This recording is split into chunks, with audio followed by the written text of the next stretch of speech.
Au pays du soleil levant, là où le soleil ne se couche jamais, là où les bombes retentissent par milliers, là où les familles sont décimées par milliers,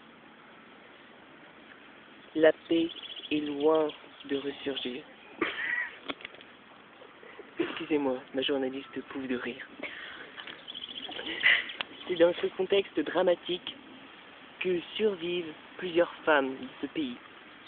La femme que nous allons vous présenter aujourd'hui vit dans l'ombre depuis des années et dans la peur. Cette femme s'appelle Aïcha Kaka. Âgée aujourd'hui de 92 ans, comme vous pouvez le voir, elle porte toujours et énormément les stigmates de la guerre.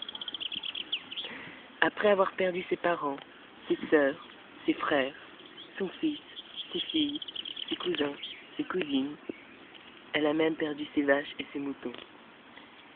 Elle ne vit que d'elle et erre dans les rues de Bagdad. Pour venir en aide au peuple irakien, Aïcha Kaka a choisi de venir en aide au réseau Al-Qaïda et pose, une fois par semaine, une bombe sur les marchés. Après cette courte biographie, nous allons poser quelques questions à Aïcha Kaka pour nous en dire plus.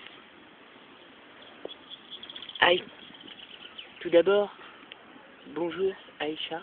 Comment? Est-ce que vous nous comprenez? Toi? Oui, Ouais, toi? je vous comprends. Mais je veux faire très court parce que j'ai du travail à accomplir. En effet, je dois tailler ma haie et je n'ai pas... Il faut que je taille mon rosier, il faut que je taille mes fleurs en général, que je fasse plein de dégâts. Et... Si, le gars. Si.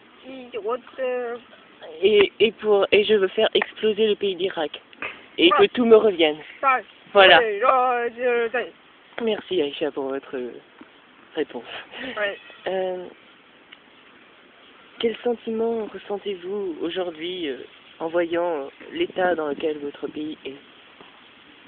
Je m'en fous, de toute façon, moi j'ai de la nourriture, je mange à ma faim, et j'ai plein d'arbres à la maison. J'ai plein d'arbres à la maison.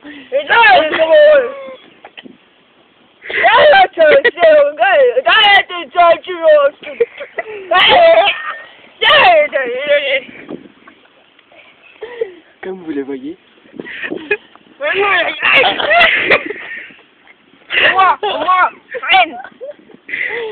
Aïcha a de la haine. Elle ne supporte pas que l'on parle de son pays. Et c'est pour ça qu'elle préfère se renfermer elle-même dans son foulard. Comme elle dit, dans son chez-soi. Dernière question, Aïcha.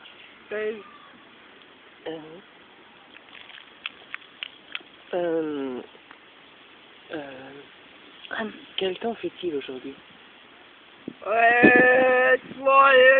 Aux patates. Il fait beau pour aller aux patates. Merci Aïcha. De rien, ça m'a fait plaisir. Vive les Français. Ah non, je voulais dire vive Saddam Hussein. Vive les fiancés. Ah, vive les fiancés, oui. Jamais. On va au pays, on va jamais fiancés. Jamais. Pour la guerre, les jeunes de Al-Qaïda, jamais fiancés. Je crois qu'on peut arrêter là. Comme vous pouvez le voir, Aïcha a un gros manque de connaissances sur la langue française. Nous lui avons essayé d'apprendre juste avant l'interview, mais visiblement ça ne marche pas. Sur ce, Aïcha Kaka, nous vous souhaitons une bonne continuation dans votre projet. Nous espérons que nous ne vous avons pas trop opportuné. Et nous vous disons à très bientôt, malgré votre âge. Nous reviendrons d'ici 1 an pour parler de la situation de votre pays si elle a changé. Vous êtes d'accord? Comme vous le voyez, Aïcha pleure.